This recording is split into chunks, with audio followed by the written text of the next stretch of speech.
You wake up because your throat feels like sandpaper, not the kind of sore you sleep off, the kind that makes you swallow twice just to check if it's still there. It is. The light through the vent hasn't turned gray yet. Somewhere down the tier, someone is coughing in a rhythm you've started to recognize. 3 coughs, a pause, 3 more, like the building itself has a heartbeat. You lie still and do the math every person in here eventually learns to do without thinking. How much does this hurt, and is it worth the wait? You've done this math before. You'll do it again. It never gets easier, and it never gets faster. You don't know it yet, but that question is going to follow you through every hour of what comes next. Level 1, the $5 headache. By the time the doors roll open for count, the ache has moved from your throat into your skull, settling behind your eyes like something with weight. You fall into the line without being told to. Your body already knows the shape of it, the same way it knows the sound of the doors before they finish opening. A few dozen men stand along the corridor, half awake, half annoyed, waiting on one small window and one nurse who has learned to say no in 4 different tones before breakfast is even served. You ask for something, anything, 2 pills, maybe less. She doesn't even look up before sliding a form under the glass instead. The form comes with a copay, close to a full day's pay for the kind of work you're assigned here, the kind of math that makes $5 feel like a decision instead of a formality. You sign it anyway, hand shaking slightly because the alternative is doing nothing, and doing nothing has never once made the pain smaller. You walk back to your cell with an empty hand and a receipt, and somewhere between the corridor and your bunk, the headache gets a little worse, like it knows it's been ignored. Level 2, the slowest mail in the world. The request form disappears into a locked box on the wall, and with it goes any sense of when help is coming. There's no confirmation, no number to call, just a slot in a metal box and a silence that stretches longer than it should. A day passes, then 2. You learn the specific vocabulary that gets a form taken seriously and the vocabulary that gets it set aside, the difference between "it hurts" and language a clerk somewhere has decided counts as urgent. Your cellmate, 3 years in, edits your sentences like a lawyer working pro bono, crossing out anything that sounds like complaining and replacing it with anything that sounds like a symptom. Nights get worse before they get better. You wrap yourself in a blanket that was thin when it was new and count the sounds of the block instead of sheep. A door, a cough, a radio 2 cells down playing something you can't quite make out. Somewhere in that counting, you fall asleep still waiting for your name to be called. It isn't called tomorrow either, or the day after that. Level 3.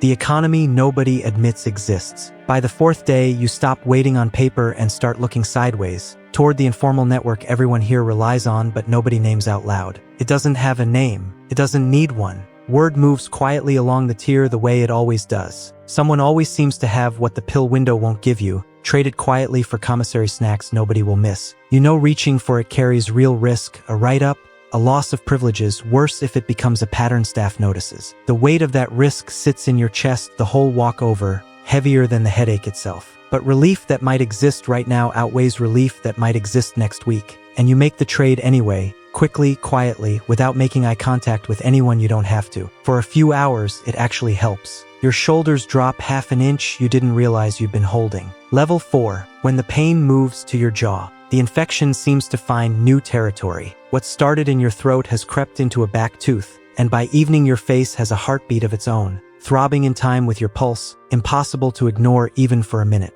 The dentist only comes for certain weeks, and this isn't one of them. You already know the answer before you ask the question. You ask anyway, because hope doesn't always listen to logic. Someone on the tier mentions an old trick, something from the commissary, passed along in whispers, meant to dull a toothache when there's nothing else. You try a version of it, more out of desperation than confidence, unsure if it will help or make things worse, and for a while the throb dulls just enough to let you close your eyes. You lie awake anyway, watching the swelling rise under your own fingers in the dark, hoping the pass gets approved before it spreads any further than your face. You keep touching it, checking like the shape of it might have changed since the last time. You start to understand something you didn't want to know. In here, healthcare isn't a service. It's a negotiation you're always losing time in. Level 5. The day they finally see you. A fever high enough to worry even the staff is what finally moves the paperwork.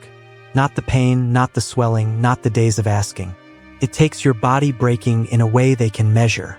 It earns you a room, a doctor who won't quite meet your eyes, and several days of antibiotics typed into a terminal bolted to the wall between you. For one strange moment, you feel almost grateful for the bare minimum, grateful that the machine noticed you exist at all. That feeling doesn't last long. Getting the pills still means standing outside in the cold every evening, waiting your turn, opening your mouth for a guard to check under your tongue, proving with your own body that you swallowed what you were given. Even relief here comes with a search attached to it, like the system trusts the sickness more than it trusts you. You walk back to your cell holding a paper cup and a strange kind of victory, one that costs you something every single time you collect it. Level 6. The room with no sound in it. The fever spikes again overnight, and this time they move you through a tunnel, past 2 sets of guards in yellow gloves, into a glass room built for people the block can't risk keeping close to everyone else. This isn't punishment. It's medical isolation, a room meant to watch you, not to discipline you. But the silence doesn't know the difference, and neither, at first, does your body. The door still locks the same way. The light still hums the same way. Only the reason is different, and that reason is hard to hold on to at 3 in the morning. No noise from the tier, no cellmate breathing across from you, just a clock and an 4 line and the particular loneliness of being sick somewhere no one is checking on you unless it's their job to. You watch the second hand more than you probably should. You realize the fear was never really about the fever. It's about how far away from everyone you are while you fight it. A few days later, it breaks. Quietly, without ceremony, the way most good things happen in here. You walk out lighter and quieter than you walked in. The long walk back. Recovery doesn't come with a ceremony. It comes with laps around a yard you used to walk without thinking about your own breathing, with a debt still sitting in your account, with a notebook where you've started writing down every date, every dose, every no, because somewhere along the way you learned that nobody else was going to keep that record for you. You didn't get better because the system worked. You got better because you refused to stop asking, long after asking stopped feeling like it would ever be enough. Because you traded when you had to, waited when you had no choice, and kept a record when nothing else would. You know now what it costs to be seen here. Down the tier, you hear it again, 3 coughs, a pause, 3 more. Someone else's morning, starting exactly the way yours did, on the same thin mattress, under the same gray light. You just hope, this time, it goes easier for them than it did for you.